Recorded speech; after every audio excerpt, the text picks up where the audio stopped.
हो गया। तो आज हम लोग इस क्लास में डिस्कस करेंगे उपग्रहों में भारहीनता का सिद्धांत। ठीक, तो प्रिंसिपल ऑफ वेटलेसनेस इन तो क्या हुआ, ठीक, हेडिंग कर लीजिए आप लोग, principle of weightlessness in satellites, या उपग्रहों में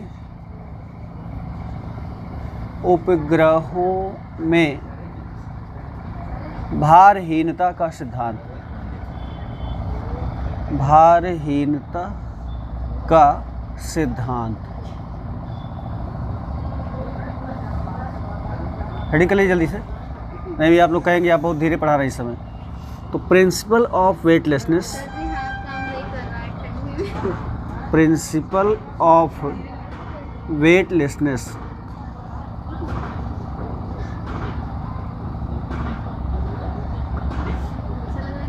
इन सैटेलाइट्स।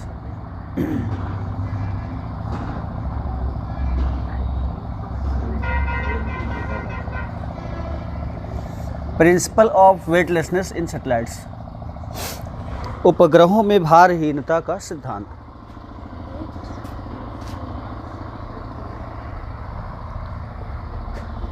हो गया। तो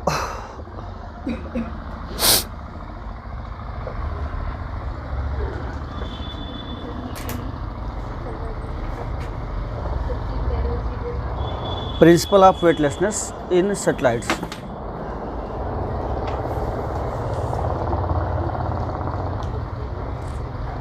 हो गया।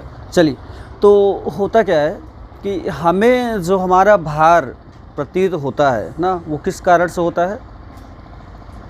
जैसे कि अगर हम लोग कहें कि रेत में चलना आसान होगा या कि रोड पर चलना, रोड पर चलना आसान, क्यों? रेत में पैर धंस जाते हैं, तो उसका फिजिकल सिग्निफिकेंस क्या है, भौतिक रीज़न क्या है पैर धंसने का, या रेत में चलना डिफ़िकल्ट होता है तो क्यों? तो होता क्या है कि रेत में जब हम लोग चलते हैं तो जो रेत के द्वारा हमारे पैरों पर जो प्रतिक्रिया बल जो लगाई जाती है वो बहुत कम लगती है। ठीक है ना, एकदम से ज़ीरो नहीं लगती। अगर एकदम से ज़ीरो जिस कंडीशन में लगेगी तो हम वहाँ पर एक कदम भी नहीं बढ़ा पाएंगे और चल ही नहीं पाएंगे। ठीक है, तो उसका क्या मतलब, तो इसका क्या मतलब कि अगर हमें किसी जगह पर ना या कहीं पर भी हमें हमारे भार का आभास होता है तो इस कारण से होता है कि वहाँ पर जो कोई वस्तु है, जो कोई दूसरी वस्तु है, तो उस पर वो हम पर क्या कर रही है, एक प्रतिक्रिया बल लगा रही है। ठीक है, अगर कोई वस्तु हम पर प्रतिक्रिया बल लगाना बंद कर दे ना, तो हमें हमारा भार जो है वो शून्य प्रतीत होगा। एग्जाम्पल के तौर पे हम लोग पढ़े थे कि जब एक लिफ्ट होती है और लिफ्ट नीचे आते समय लिफ्ट की डोरी क्या होती है, टूट जाती है। तो लिफ्ट की डोरी टूट जाने पर जो लिफ्ट होता है वो मुक्त पतन करने लगता है ना, फ्री फॉल, यानी कि गुरुत्वाकर्षण से नीचे गिरने लगता है। और उस केस में लिफ्ट में बैठा जो व्यक्ति होता है उसको क्या प्रतीत होता है, उसको अपना भार शून्य प्रतीत होता है। ठीक है ना, तो हम लोग लिफ्ट की केस भी डिस्कस कर चुके हैं। तो उस पर क्या होता है कि व्यक्ति को अपना भार शून्य प्रतीत होता, लगता है कि उसके पास भार है ही नहीं। क्यों? क्योंकि उस कंडीशन में लिफ्ट जो है उसे कोई भी प्रतिक्रिया बल नहीं देती। तो सेम यही जो चीज़ें हैं वो उपग्रह पर जब हम लोग जाते हैं, कोई उपग्रह है कृत्रिम उपग्रह, तो कृत्रिम उपग्रह में जब हम ऊपर जाएंगे तो वहाँ पर भी हमें यही चीज़ देखने को मिलती है। ठीक है, इवन कि सैटेलाइट्स के भीतर जो साइंटिस्ट वगैरह होते हैं उनका सर्वाइव कर पाना बड़ा ही मुश्किल होता है कि आप ग्लास लेकर ऊपर से पानी नहीं पी सकते ना, और तमाम प्रकार की प्रॉब्लम्स होती हैं। अगर आप पानी वहाँ पर पीते हो तो पानी क्या करेगा, तुरंत ही वहीं पे तैरने लगेगा ना। ठीक है, ग्लास से निकलने के बाद वो आपके मुंह में नहीं जाएगा डायरेक्ट कि ऐसे आप पी रहे हो तो आपके मुंह में ही चला जाए, तो ऐसा नहीं है। ठीक है, तो इसीलिए वहाँ पर सारा जो काम होता है वो ट्यूब में करना पड़ता है। उनको खाना भी एकदम से एक तरीके का ट्यूब रहता है, ट्यूब में दिया जाता है, फिर उस ट्यूब को मुँह में डालकर ही वो लोग खाने को खा पाते हैं आराम से। ठीक है, तो क्या रीज़न्स होता है वहाँ पर, और उपग्रह में जो भारहीनता है वो किस कारण से है, तो इन सब चीज़ों को हम लोग यहाँ पर डिस्कस करने वाले हैं। तो आप लोग हेडिंग कर लिए हैं, अब हम लोग कंसिडर करते हैं। ठीक है, तो देखिएगा क्या होता है, हम लोग मान लेते हैं कि हमारे पास m द्रव्यमान का एक ऑब्जेक्ट है, वो कोई व्यक्ति हो सकता है ना, माना m द्रव्यमान की कोई वस्तु, स्मॉल m द्रव्यमान द्रव्यमान की कोई वस्तु, हाँ आप लोग लिखिए, माना m द्रव्यमान की कोई वस्तु, ठीक है, किसी कृत्रिम उपग्रह में, किसी कृत्रिम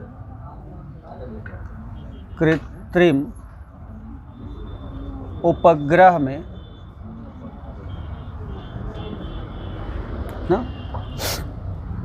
पृथ्वी के निकट,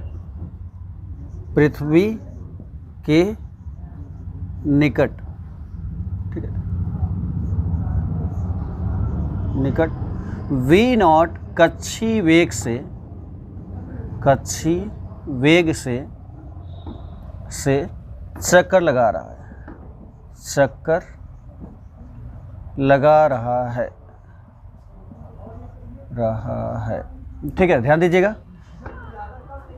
तो अगर कोई ऑब्जेक्ट है और क्या है, सैटेलाइट भी, जो उपग्रह है वो भी क्या कर रहा है, पृथ्वी के चारों ओर चक्कर लगा रहा है, तो उस केस में उपग्रह को पृथ्वी के चारों ओर वृत्ताकार गति करने के लिए उसे एक अपकेंद्र बल की ज़रूरत होगी, और वो अपकेंद्र बल कहाँ लगेगा, पृथ्वी द्वारा उपग्रह पर लगने वाले गुरुत्वाकर्षण बल के कारण, ठीक है ना। तो अतः क्या हो जाएगा,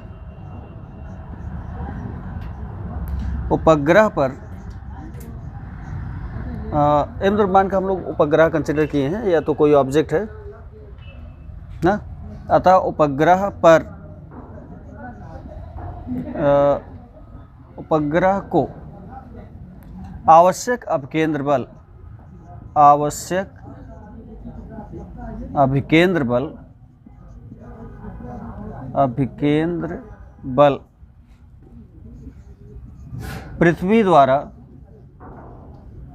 पृथ्वी द्वारा उस पर लगने वाले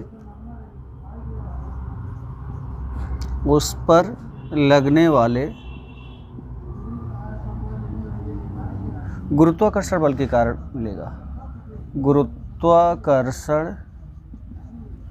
बल के कारण मिलेगा, बल के कारण मिलेगा, ठीक है,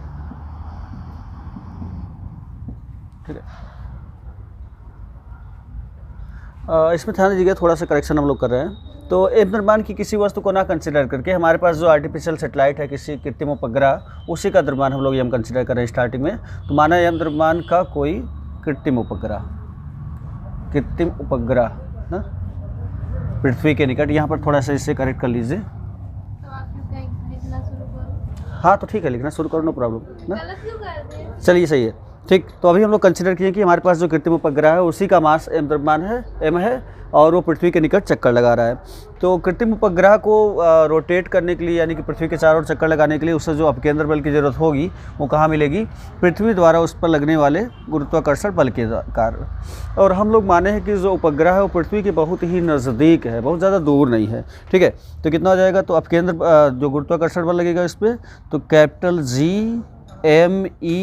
small m divided by R E का स्क्वायर, या अगर स्मॉल r डिस्टेंस पर आप रखे हो तो स्मॉल r का स्क्वायर, जो भी वो डिस्टेंस पे डिपेंड करेगा ना, स्मॉल r का स्क्वायर, तो इज इक्वल टू, ये गुरुत्वाकर्षण बल किसके बराबर होगा, इस पर लगने वाले अभिकेंद्र बल के बराबर। अभिकेंद्र बल क्या होता है, mv0 का स्क्वायर डिवाइडेड बाई r, ठीक है ना, ये अपकेंद्र बल हो गया। या इस तरीके से ना समझ में आ रहा तो सब अलग अलग दिखा देना ना। तो इसमें हम लोग देखें तो m से m कैंसिल आउट, तो आपके पास एक रिलेशन आ जाएगा, capital GME divided by r का स्क्वायर, ठीक है, इज इक्वल टू v0 का square divided by small r, ठीक है। अब ध्यान दीजिएगा, तो अब हम लोग कंसिडर करते हैं कि इस उपग्रह पर स्मॉल m डैश ना, तो यहाँ पर लिख दे रहे हैं इधर, तो यदि इस उपग्रह पर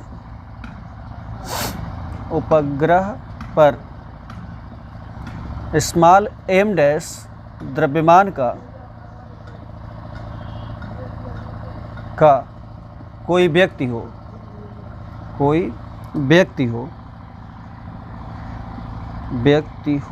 मान लेते हैं कि ये व्यक्ति कहाँ है, उपग्रह के भीतर, जो आर्टिफिशियल सैटेलाइट है उसके भीतर ये व्यक्ति है। किस द्रव्यमान कितना है इसका, m'। तो भले व्यक्ति उपग्रह के अंदर है, अगर पृथ्वी उपग्रह पर गुरुत्वाकर्षण बल लगा रही है तो उस व्यक्ति पर भी गुरुत्वाकर्षण बल लगाएगी। और दूसरा कि अगर उपग्रह पर है और उपग्रह पर खड़ा है या बैठा है, कुछ भी कर रहा है, तो उपग्रह का तल भी उस पर कुछ ना कुछ बल लगाएगा उसके भार के कारण, ठीक है ना। तो हम लोग क्या कंसिडर करें, यदि इस उपग्रह पर m' द्रव्यमान का कोई व्यक्ति हो तो उस व्यक्ति पर 2 बल कार्य करेंगे, उस व्यक्ति पर 2 बल, ठीक है, 2 बल कार्य करेंगे। कौन कौन से 2 बल, तो पहला जो फोर्स होगा, तो पहला होगा क्या, पृथ्वी द्वारा उस व्यक्ति पर लगने वाला गुरुत्वाकर्षण बल। तो पृथ्वी द्वारा उस व्यक्ति पर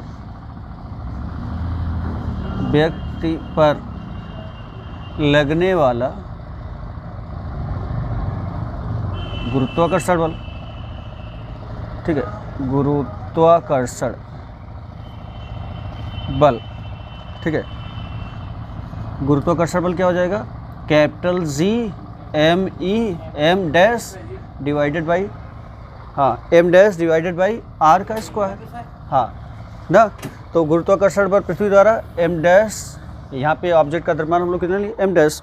और दूसरा उपग्रह के तल के कारण उसे जो प्रतिक्रिया बल मिलेगी, तो उपग्रह के तल के कारण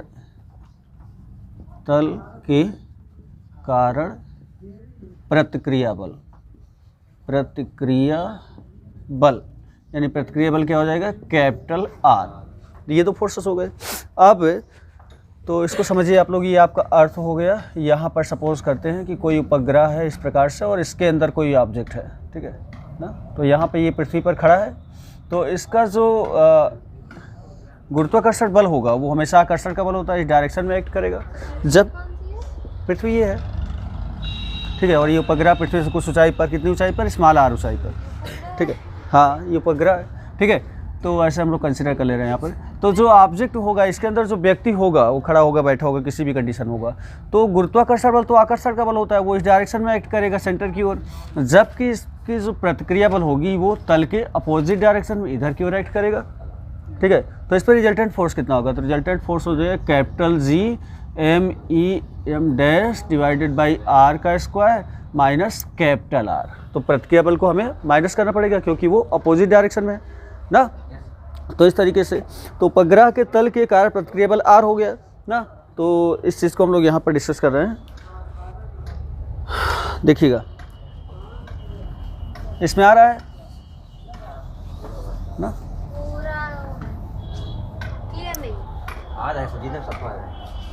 देखिएगा ध्यान से, चलिए छोड़िए, सौरभ रहने दो ना। तो अतः क्या हो जाएगा, अतः मनुष्य पर कार्य करने वाला कुल बल ना, मनुष्य पर या उस व्यक्ति पर, मनुष्य जो है उपग्रह के भीतर पर कार्य करने वाला कुल बल, करने वाला, ध्यान दीजिएगा, कुल बल तो कितना हो जाएगा। तो आपके पास 2 फोर्सेस जो है, पहला capital G m' divided by r square minus capital R, और ये बराबर होगा किसके, अभिकेंद्र बल के, ठीक है। तो m' इंटू V0 का स्क्वायर डिवाइडेड बाई r, ये हो गया आपका इक्वेशन नंबर 2। तो अच्छा अभी नहीं, अभी सॉल्व कर लीजिए, सॉल्व करेंगे तो क्या हो जाएगा, m' को कॉमन कर लीजिए बोथ साइड से। तो जब m' को कॉमन करेंगे, ध्यान दीजिएगा, तो क्या हो जाएगा, तो capital G m divided by r का स्क्वायर, यहाँ से m' कॉमन ले लिए, माइनस यहाँ पर तो m' है नहीं तो बटे में आ जाएगा, तो r बाई m' ना। और यहाँ पे हम लोग क्या किए, m' को कॉमन लिए, तो is equal to m' into V0 का स्क्वायर डिवाइडेड बाई r। तो m' से m' कैंसिल आउट, ठीक है। तो आपके पास एक रिलेशन बन गया, capital G m divided by r का square minus capital R by m' is equal to V0 का square divided by R, equation number 2। तो इक्वेशन नंबर 1 और इक्वेशन नंबर 2 को देखिए, ये आपका 1 था, ठीक है, ये आपका 1 है। तो 1 और 2 में आपको क्या दिख रहा है, क्या दिख रहा है? इसके राइट हैंड साइड्स आपस में बराबर हैं। तो अगर किसी इक्वेशन के राइट हैंड साइड्स आपस में बराबर होंगे तो इनके लेफ्ट हैंड साइड्स भी आपस में बराबर होने चाहिए, ठीक है। तो इक्वेटिंग इक्वेशन 1 एंड 2, समीकरण 1 और 2 को बराबर करने पर, ठीक है। तो हेडिंग इरेज कर दें, आप लोग कर ली हो ना, हेडिंग इरेज कर दे रहे हैं, जगह कम पड़ जाती है।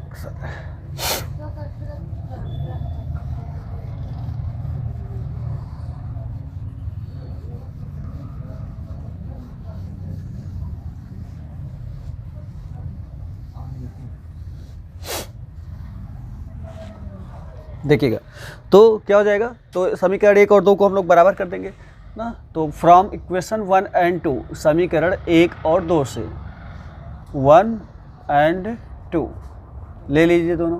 तो left hand sides right hand sides बराबर है, इसलिए लेफ्ट हैंड साइड्स बराबर होंगे। तो क्या हो जाएगा, तो इक्वेट कर दीजिए। तो capital GME divided by R² will be equal to, उसका left hand side capital GME divided by R² minus capital R by M dash, हो गया। दोनों के लेफ्ट हैंड साइड्स को बराबर कर देंगे तो क्या हो जाएगा, ये दोनों कैंसिल आउट हो जाएगा। तो कितना आ गया आपके पास, R by M dash is equal to 0, ठीक है। तो R is equal to what, R बराबर 0। तो प्रतिक्रिया बल कितना मिल रहा है, 0। जब उपग्रह कोई प्रतिक्रिया बल नहीं देगा तो वहाँ पे जो ऑब्जेक्ट है, जो व्यक्ति है, उसे अपना भार शून्य प्रतीत होगा। क्यों? क्योंकि वो उपग्रह पर खड़ा जरूर है लेकिन उपग्रह उसे प्रतिक्रिया बल दे ही नहीं रहा है। अब यहाँ पर क्वेश्चन हो सकता है, उठ सकता है कि उपग्रह उसे प्रतिक्रिया बल क्यों नहीं देगा।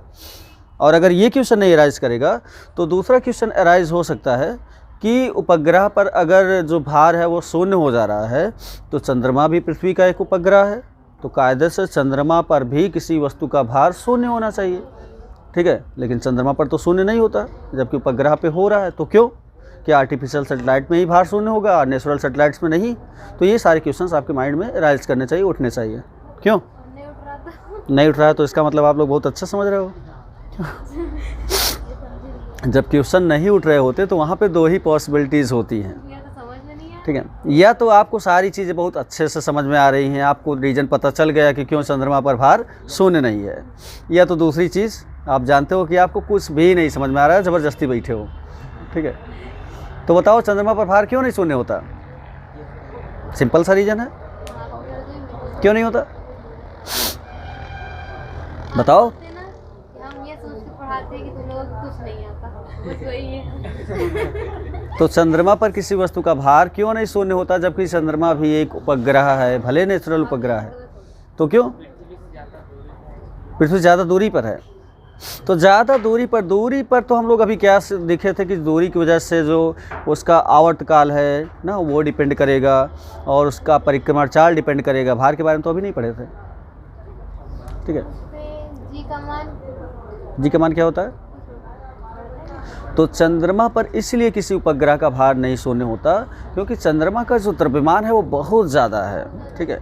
पृथ्वी के लगभग 1/4 है, ऐसे हम लोग एज्यूम कर सकते हैं। क्वेश्चन में तो अलग अलग तरीके से दिया जाता है। तो चंद्रमा की रेडियस भी जो है पृथ्वी की लगभग 1/4 है। बहुत 1/4 का मतलब जानते हैं ना आप लोग, 25%।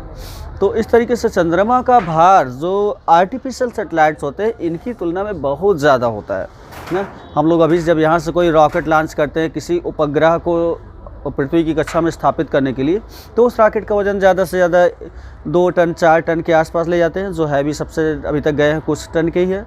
जबकि चंद्रमा क्या है, चंद्रमा का जो द्रव्यमान होता है पृथ्वी का 1/4 है। तो इसका मतलब कि पृथ्वी का अगर 6 × 10⁻24 है उसमें बस 1/4 का डिवाइड करना है, ठीक है।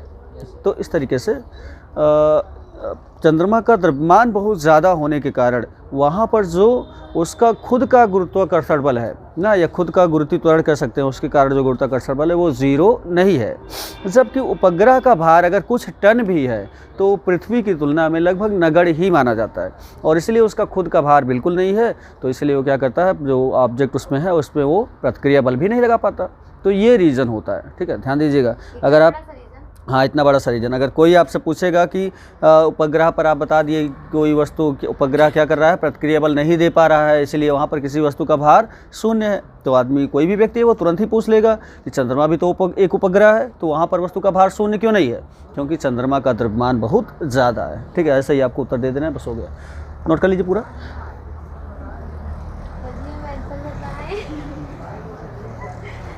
नेक्स्ट हेडिंग कर लीजिए आप लोग, उपग्रह की कुल ऊर्जा या बंधन ऊर्जा। ठीक है, हेडिंग कर लीजिए, उपग्रह की कुल ऊर्जा और बंधन ऊर्जा दोनों की चर्चा हम लोग यहाँ पे करेंगे। तो उपग्रह की कुल ऊर्जा total energy of a satellite, total energy of a satellite,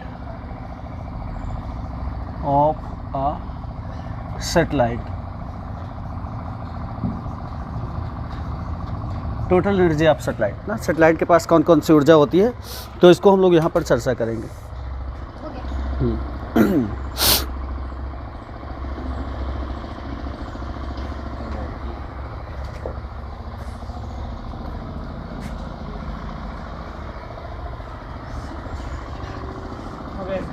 हो गया। तो पृथ्वी के बाहर ना, स्मॉल आर डिस्टेंस पर या कुछ ऊंचाई पर, तो कोई उपग्रह जब चक्कर लगा रहा होता है तो उस उपग्रह के पास दो प्रकार की ऊर्जा होती हैं। ठीक है, पहली ऊर्जा स्थितिज ऊर्जा, तो स्थितिज ऊर्जा या इसी को हम लोग कहते हैं गुरुत्वीय स्थितिज ऊर्जा। तो उपग्रह में गुरुत्वीय स्थितिज ऊर्जा क्यों होती है? उसके द्रव्यमान के कारण। ठीक है, तो उसके द्रव्यमान के कारण उसके पास पृथ्वी के तल से एक निश्चित हाइट पर होने के कारण भी गुरुत्वीय स्थितिज ऊर्जा होती है। जबकि चूँकि वो लगातार गतिशील रहता है तो उसकी गति के कारण उसमें गतिज ऊर्जा होती है। तो दोनों प्रकार की ऊर्जा होती है। तो गतिज ऊर्जा प्लस स्थितिज ऊर्जा का जो योग होगा उसे हम लोग बोलेंगे उपग्रह की कुल ऊर्जा। ठीक है ना, तो चलिए लिखिए, माना कोई उपग्रह, माना नहीं, m द्रव्यमान का कोई उपग्रह,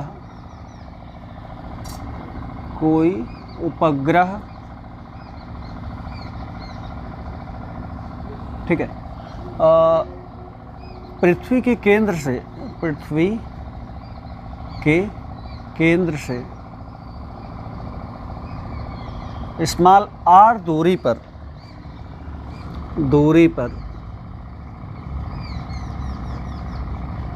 ना पृथ्वी के चारों ओर चक्कर लगा रहा है, पृथ्वी के चारों ओर चक्कर लगा रहा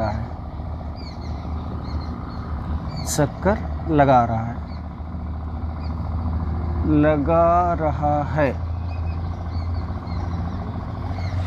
तब क्या हो जाएगा? उपग्रह की स्थितिज ऊर्जा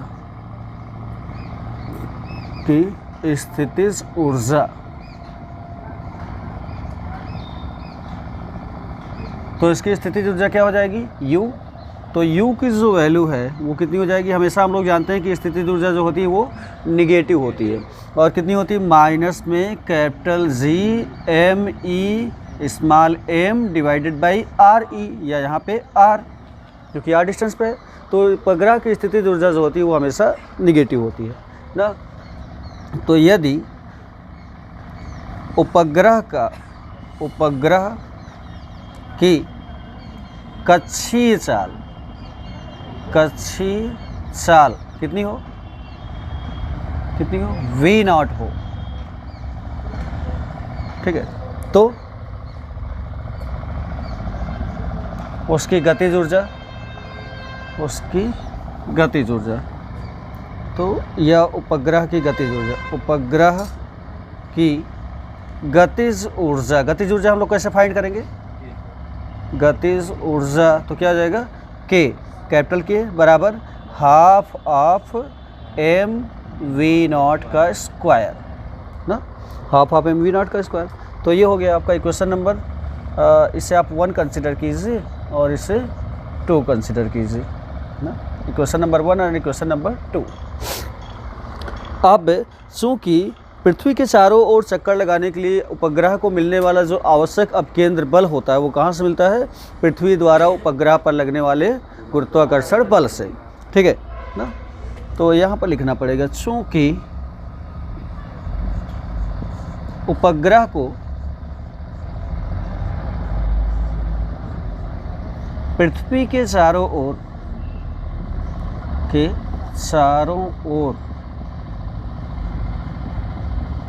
चक्कर लगाने के लिए यहाँ पर लिख देते हैं, चक्कर लगाने के लिए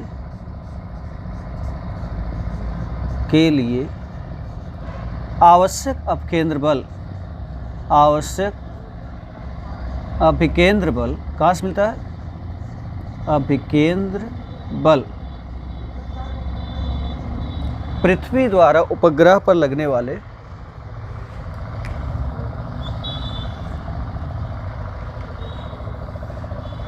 अपकेंद्र बल कहाँ से मिलेगा? पृथ्वी द्वारा उपग्रह पर लगने वाले या लगाने वाले लिखिए। ठीक है, उपग्रह पर लगने वाले गुरुत्वाकर्षण बल से प्राप्त होता है। गुरुत्वाकर्षण बल से प्राप्त होता है।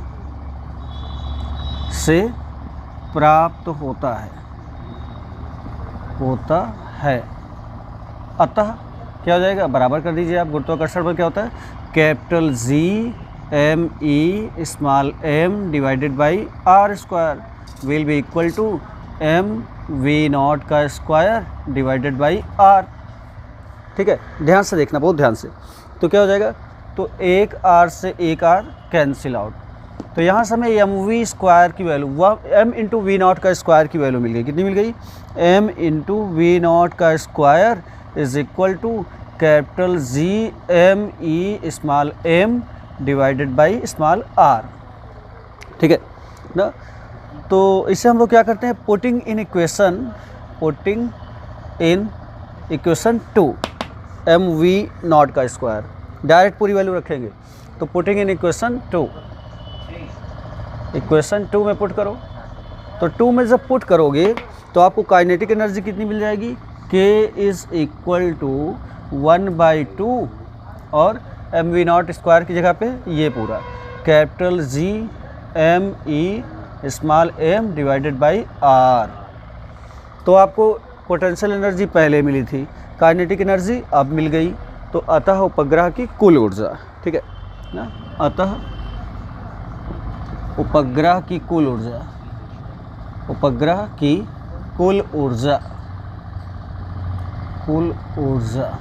कितनी हो जाएगी? तो E बराबर गतिज ऊर्जा प्लस स्थितिज ऊर्जा ना, यानी U प्लस K। तो E बराबर U प्लस K। तो U कितना है आपका, यूज कर लीजिए। तो यहाँ पे कितना आ जाएगा, नोट कर लीजिए, नोट करिए कितना, U plus K values put करिए। तो U का मान कितना था? Minus capital G M E small M divided by R, और प्लस कैपिटल की का मान कितना है अभी हमारे पास? 1/2 capital G M E small M divided by R. LCM ले लीजिए। तो जब एलसीएम लेंगे तो यहाँ पे क्या है, सब कुछ कॉमन है, साफ साफ दिख रहा है, ठीक है। तो माइनस में यहाँ पे 1 बचेगा और प्लस में 1/2 बचेगा, और कॉमन क्या है, सब कुछ कॉमन है। तो capital G M E M divided by R. तो टोटल एनर्जी कितनी आ गई? तो -1 + 1/2 -1/2, 1 और 1/2 का एलसीएम, तो -1/2 capital G M E M divided by R. तो ये हो गया आपका ई ना। तो इससे क्या दिख रहा है हमें? तो हमें इसमें ये दिख रहा है कि जो टोटल एनर्जी हमें मिली है वो क्या है, ऋणात्मक है। तो टोटल एनर्जी ऋणात्मक होने का यही मतलब होता है कि अनंत पर, इनफाइनाइट पर उपग्रह की जो कुल एनर्जी होगी वो कितनी होगी, 0। ठीक है, ध्यान दीजिएगा।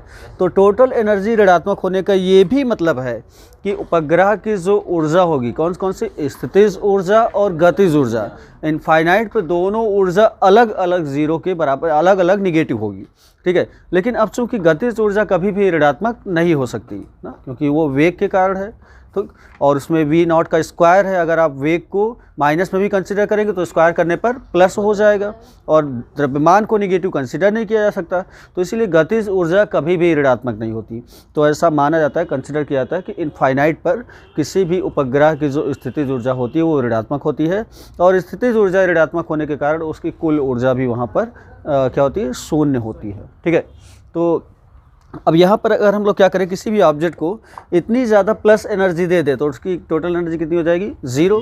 तो टोटल एनर्जी 0 होने का मतलब कि जो ऑब्जेक्ट या सेटेलाइट है वो कहाँ पहुँच जाएगा, अनंत पे पहुँच जाएगा।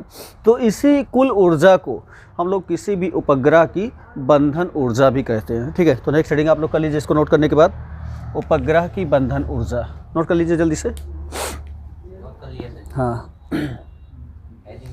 तो यहाँ पे हम लोग अगर ना, तो if small r is equal to capital R E ना, पृथ्वी के तल पर ना, तो पृथ्वी के तल के आसपास अगर उपग्रह होगा तो उसकी बंधन ऊर्जा क्या हो जाएगी, तो E is equal to minus में 1/2 into capital GME divided by RE। Note कर लीजिए। ज़्यादा जल्दी आप बता दिए। क्या बताइए, क्या इसमें R को कैपिटल R के बराबर रखना है तो ये हो जाएगा। पृथ्वी के तल के पास है ये ना, ये पृथ्वी के तल के पास, कहाँ पे, पृथ्वी तल के पास।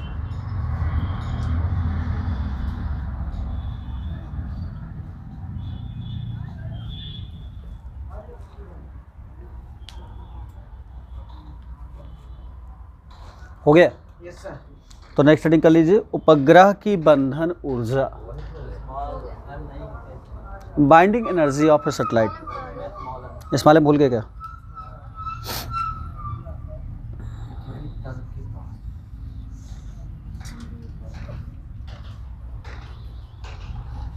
उपग्रह की कुल ऊर्जा हो गई, नेक्स्ट बंधन ऊर्जा।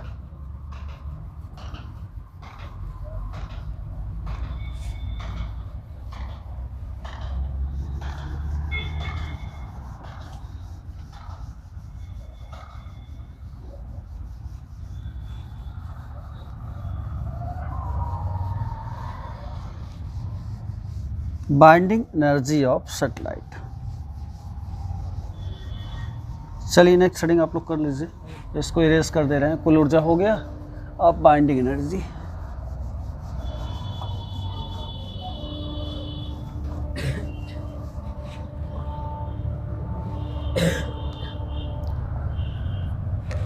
बंधन ऊर्जा, बंधन ऊर्जा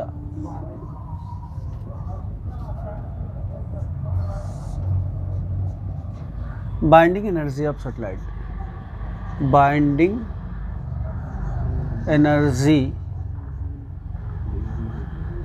ऑफ सैटेलाइट।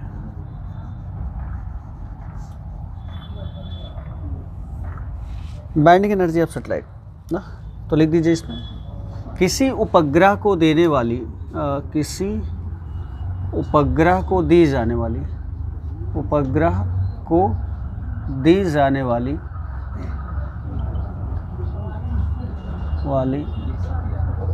वह न्यूनतम ऊर्जा, न्यूनतम ऊर्जा जिससे उपग्रह कहाँ पे पहुंच जाए, अनंत पर पहुंच जाए, अनंत पर पहुंच जाए।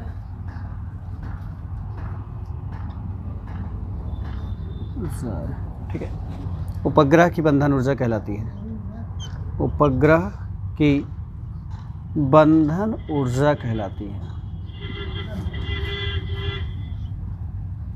कहलाती है। ठीक है,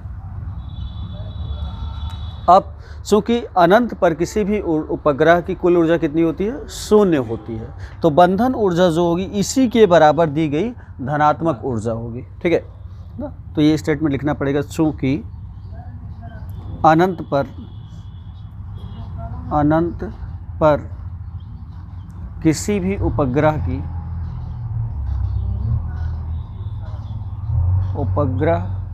की कुल ऊर्जा 0 होती है।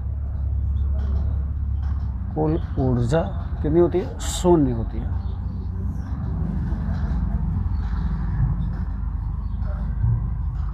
ठीक है, अतः उपग्रह की बंधन ऊर्जा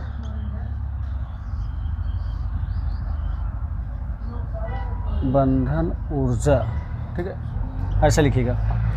तो E बराबर कुल ऊर्जा यानी इतना है आपके पास -1/2 capital GME divided by RE। ये पृथ्वी के तल पर उपग्रह के पास इतनी ऊर्जा है।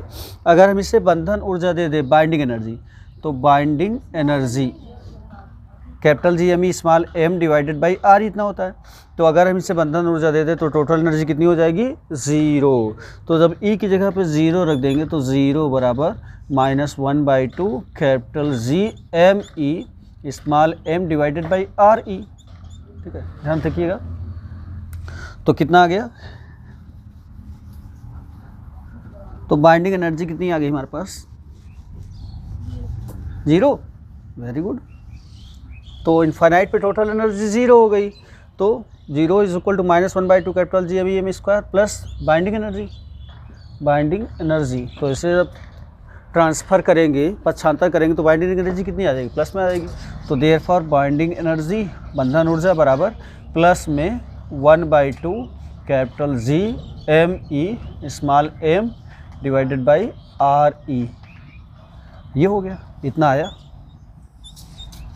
बट और क्या होता है, यहाँ पे लिख दे रहे हैं। तो बट GME बराबर कितना होता है, GME बराबर GRE का स्क्वायर। इससे पुट करेंगे GME की जगह पर, therefore E is binding energy बंधन ऊर्जा बराबर 1/2, वो भी प्लस में कैपिटल GME की जगह पे GRE का square small m divided by RE। तो RE से एक R कैंसिल आउट, तो बाइंडिंग एनर्जी कितनी आ गई, इज इक्वल टू प्लस में 1/2 GRE into m। This is required expression. Note down.